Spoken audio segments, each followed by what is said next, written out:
Today is June 22nd, 2022, and today I'm over at Newport Heights Elementary School just to reflect on the fact that 15 years ago today was the day that I graduated here in grade 6, and I will never forget that day, and I will never forget that week rehearsing all week long because everything had to be perfect, how we lined up, how we get to our seats, how we sang for the audience and such.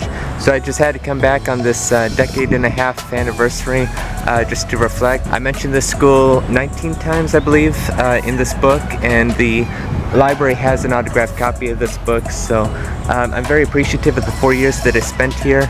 And again, I will never forget this day. It was like right there where we had the panoramic photo, and we were over in Finley Hall back there in the NPR for the graduation.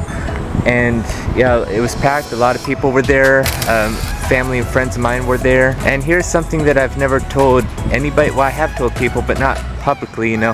I told them that when I was going up and the names were being called, I noticed that my teacher was tearing up, and she said that to us beforehand, but I remembered it when I heard her tear up, and let me say I do not have a dry eye. So when I walked up, she's like, "And how could I forget Matthew?" and gave me a hug. And then I walked off stage, and I can't believe I'm admitting this, but I noticed one tear like literally drop. It was just a sentimental day, but afterward we went over to Newport Beach and we went on a boat ride on the tiki boat all around, so I'll never forget that either 15 years ago today. Another thing is that on the 10-year anniversary I was here juggling for first graders and such, so I got to come and reflect on the 10-year anniversary as well as juggle for my former 3rd grade teacher who was at the time teaching 1st grade. And what else is very neat is that I subbed here twice this past academic year, so that was fun.